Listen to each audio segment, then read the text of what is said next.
क्योंकि जो अधिकार धर्म आपको नहीं देता वो अधिकार संविधान आपको देता है। रोहित वेमुला के साथ जो हुआ, पायल तड़वी के साथ जो हुआ, वो लिव्ड एग्जाम्पल थी कास्ट डिस्क्रिमिनेशन के इंस्टीट्यूशंस में जो होता है। आपके साथ अब भेदभाव आपको छू कर नहीं किया जाएगा। आपके रास्ते कैसे काटने हैं और आपके रास्ते कैसे रोकने हैं कि आप इंस्टीट्यूशंस में ना आ सके, आप अच्छे विश्वविद्यालयों में पढ़ ना सके, आपको कैसे काटना है, उसकी जीती जाती एग्जाम्पल मैं आपके सामने हूं। सच में एक जिसे कहते हैं ना अंदर से खुशी, वो रूहानियत खुशी मुझे हो रही है और जो आप सबके चेहरे पर नूर है और जज्बा देखकर ऐसा लग रहा है कि अभी भी जो समटाइम्स वी फील डिसअपॉइंटेड कि इतना सब कुछ हो गया है, हमारा समाज लोग कहते हैं सोया हुआ है। ये भी सुनने में आता है कि सब खत्म हो गया, हम कुछ समेट नहीं पाए, बचा नहीं पाए। लेकिन एज अ यूथ आप सबको देख के मुझे ऐसा लग रहा है नहीं, उम्मीद है अभी भी। ये जज्बा देखकर कुछ ऐसा नहीं है कि हम नहीं कर सकते और बहुत कुछ अभी हमारे अंदर जो जज्बा बचा है इससे आई थिंक हम बहुत लंबी लड़ाई अभी लड़ सकते हैं। और जो लुटेरों ने हमारे अधिकार, हमारी चीजें, हमारे संसाधन छीने हैं, अब वक्त आ गया है इसी जज्बे के साथ वो उन सब की घर वापसी करनी है। जैसे कहते हैं ना, साडा हक इत्थे रख। हमारा हक, हमारी चीजें वापस कैसे लेकर आना है वो मैं समझ पा रही हूँ आप सबको देखकर। और आप सबका बहुत बहुत शुक्रिया कि आपने मुझे शेरनी कहा। और मुझे ऐसा लगता है कि मैं अकेली शेरनी नहीं हूँ और ये सब महिलाएं, सबसे पहले तो आप सबका बहुत बहुत शुक्रिया। आज सबसे ज्यादा अच्छी खुशी इस चीज की हो रही है मुझे महिलाओं को देखकर, क्योंकि अक्सर प्राचा सर शायद ये बात जानते हैं और मैं हमेशा इस चीज की कंप्लेन करती रहती हूँ कि सर किसी भी कार्यक्रम में जाओ, सब हम आते हैं लेकिन हम अपने घर की महिलाओं को घर छोड़कर आ जाते हैं। तो यहाँ पे एक चीज देखकर बहुत अच्छा लग रहा है कि अगर मुझे लग रहा है कि 50-50 की रेशो है, जिस हिसाब से पुरुष हैं उस हिसाब से महिलाएं भी है, क्योंकि हम सब ये चीजें जानते हैं। और यहाँ इस मंच से बोलने को भी ये चीज अच्छी लग रही है कि हमें महिलाओं को जो अधिकार कोई नहीं दे सकता, वो अधिकार, जैसे मैं अक्सर अपने भाषण में भी ये चीजें बोलती आई हूँ कि महिलाओं को कभी भी आप किसी मंदिर की मुख्य पुजारी नहीं देखोगे, किसी मस्जिद की मौलाना नहीं देखोगे, किसी चर्च की पादरी नहीं देखोगे, लेकिन उसी महिला को आप एक शिक्षिका देखोगे, प्रधानमंत्री देखोगे, मुख्यमंत्री देखोगे, राष्ट्रपति देखोगे आज के दौर में, और कलेक्टर देखोगे, IAS ऑफिसर देखोगे, क्योंकि जो अधिकार धर्म आपको नहीं देता वो अधिकार संविधान आपको देता है। और ये बाबा साहेब भीमराव अंबेडकर की दी हुई नियामत है हमें।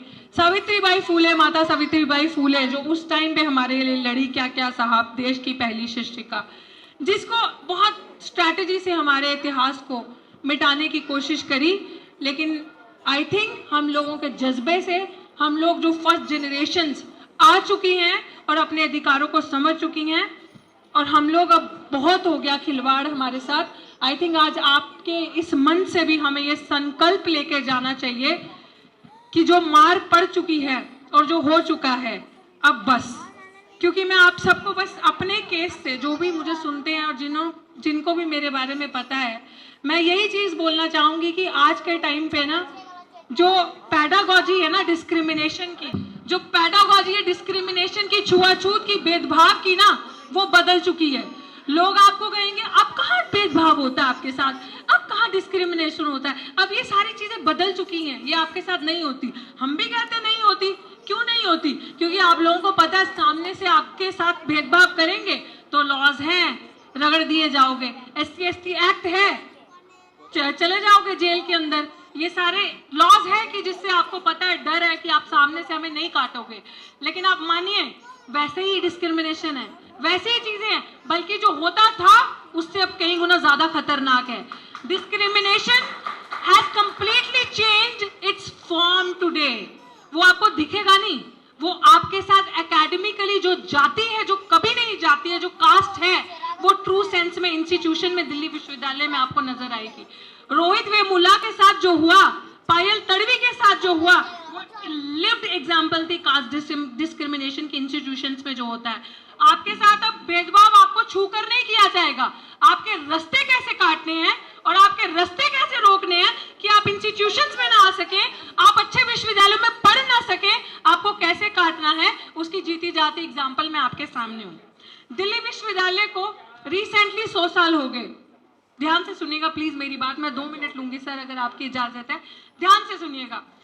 100 साल हो गए अभी रिसेंटली 2 महीने पहले दिल्ली विश्वविद्यालय को बने हुए, और मैं बार की बात नहीं कर रही, हर छोटे छोटे विश्वविद्यालय में ये होता होगा, क्योंकि आपके रास्ते विश्वविद्यालयों से काटने हैं इनको हमारे जो रास्ते हैं ना वो यूनिवर्सिटी में नहीं घुसने देना, क्योंकि शिक्षा सवाल को जन्म देती है। शिक्षा रोहित वेमुला को बनाएगी, शिक्षा पायल तड़वी को बनाएगी, शिक्षा जो प्रोफेसर चंद्रशेखर जिनके ऊपर झूठा सेक्सुअल हैरेसमेंट का इल्जाम जम्मू यूनिवर्सिटी में लगा और उन्होंने आत्महत्या कर ली, वो, और शिक्षा रितु सिंह को बनाएगी, और इनको हमारे वो रास्ते काटने हैं। और इन्होंने क्या किया साजिश मेरे साथ, मुझे काटने के लिए, मेरे साथ आई थिंक मेरे वकील एडवोकेट महमूद प्राचा, जिनकी वजह से आज मेरे हाथ में ये माइक है और जिनकी वजह से शायद आज मैंने वो रास्ता नहीं चुना जो रोहित वेमुला और पायल तड़वी ने चुना। मेरी मानसिक हालत भी बहुत खराब हो चुकी थी, मेंटल कैपेसिटी खत्म हो चुकी थी, जबकि मैं बहुत बोल्ड हूँ और मेरे अंदर बहुत हिम्मत है लड़ने की, लेकिन मेरा रास्ता काटने के लिए मेरे अगेंस्ट फर्जी डॉक्यूमेंट बनाए, फर्जी चीजें बनाई। मैं इस चीजों पे ज्यादा नहीं बोलूंगी, सर इस चीज पे एक्सप्लेन करेंगे, लेकिन मैं आपको एक बताती हूँ कि पूरा दिल्ली विश्वविद्यालय में एक झूठा प्लान, इस तरीके से षड्यंत्र मेरे साथ रचा, और उस षड्यंत्र से रचने के लिए मुझे दिल्ली विश्वविद्यालय से टर्मिनेट किया गया as a post assistant professor की पोस्ट से 2 साल पहले कोरोना काल में 2020 अगस्त में। लेकिन आप सोचिए कि पहला केस एक ऐसा होगा 100 साल के इतिहास में जिसके ऊपर दिल्ली विश्वविद्यालय की जो प्रधानाचार्य, जो प्रिंसिपल हैं दिल्ली विश्वविद्यालय में, दौलत राम कॉलेज की प्रिंसिपल पे, मनुवादी प्रिंसिपल पे एफआईआर हुई SC/ST एक्ट के अंदर, इस शख्सियत की वजह से SC/ST एक्ट में, और ना कि सिर्फ प्रिंसिपल पे, दिल्ली यूनिवर्सिटी के रजिस्ट्रार पे भी SC/ST एक्ट में मुकदमा दर्ज हुआ। और मुकदमा दर्ज ही नहीं, अभी ये सिचुएशन आ चुकी है कि उनके ऊपर चार्जशीट भी दर्ज हो गई 17 सितंबर को। लेकिन सिर्फ जाति जो कभी नहीं जाती कि वो अपर कास्ट जाति से हैं, मनुवादी हैं, संघ के साथ रिश्ते हैं, तो वहीं हमारे दिल्ली यूनिवर्सिटी का एक प्रोफेसर जो एक लाइन लिख देता है, उसको आप उठा के प्रोफेसर रतनलाल को उसी समय जेल में डाल देते हैं। और वहीं आप निर्देश सिंह अगर यहाँ पे है तो मुझे नहीं पता, अगर वो प्रश्न करती हैं, सही सवाल करती हैं, सवाल उठाती हैं, तो आप उन पे FIR कर देते हो। समाज की बच्चियों पे बहुत आसान है, दलित आदिवासियों की बच्चियों के कैरेक्टर पे खेलना और उनको इस तरीके से निछावर करना उनकी इज्जत को। बट ये एक ऐसी मिसाल केस बना है कि मैं आप सबसे, मेरी समाज से तो वैसे तो मेरा हक बनता है अपने समाज से अपील करना, लेकिन मैं रिक्वेस्ट करती हूँ आपसे, मेरे समाज से, कि कुछ भी ऐसा कीजिए। 28 तारीख को एक हम प्रोटेस्ट करने जा रहे हैं दिल्ली विश्वविद्यालय में, जो मैंने प्रोटेस्ट कॉल नहीं किया, समाज के कुछ इस तरीके से जो चिंतक है, समाज के सामाजिक जो लोग हैं बड़े, उन्होंने कहा है कि हम दिल्ली विश्वविद्यालय के बाहर प्रोटेस्ट करेंगे 28 तारीख को सुबह, और हम मांग करेंगे, इमीडिएट मांग, suspend that professor doctor Savita Roy principal जो है, सस्पेंड किया जाए, इमीडिएट टर्मिनेट किया जाए उन्हें, और अरेस्ट किया जाए, सस्पेंड किया जाए दिल्ली यूनिवर्सिटी के रजिस्ट्रार को, क्योंकि दोनों इस साजिश में शामिल थे। और मैं आप सबसे ये रिक्वेस्ट करती हूँ कि प्लीज इस लड़ाई को मेरा साथ दें, क्योंकि जब जीते जी समाज की एक बच्ची आपसे कह रही है कि मैं जातिगत भेदभाव का शिकार हूँ, मैंने हिम्मत नहीं हारी।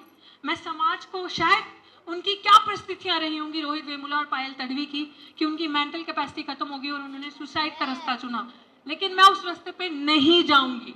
मैं चाहती हूँ कि समाज के किसी भी इंसान के साथ, किसी भी बच्ची बहन के साथ अगर कुछ ऐसा हो तो वो सबसे पहली कॉल डॉक्टर रितु को लगाए, और चाहे वो दिन हो, चाहे वो रात हो, चाहे वो कोई भी वक्त हो, उजाला हो, अंधेरा हो, सबसे पहले आप इस जीती जागती लड़की की मिसाल ले लें। आप खड़ा पाएंगे मुझे आपके साथ, चाहे वो लीगल हेल्प चाहिए होगी, आपको किसी भी चीज की मदद चाहिए होगी, मैं आप सबके साथ खड़ी रहूंगी, क्योंकि अब हम अपने प्राणों की आहुति नहीं देंगे।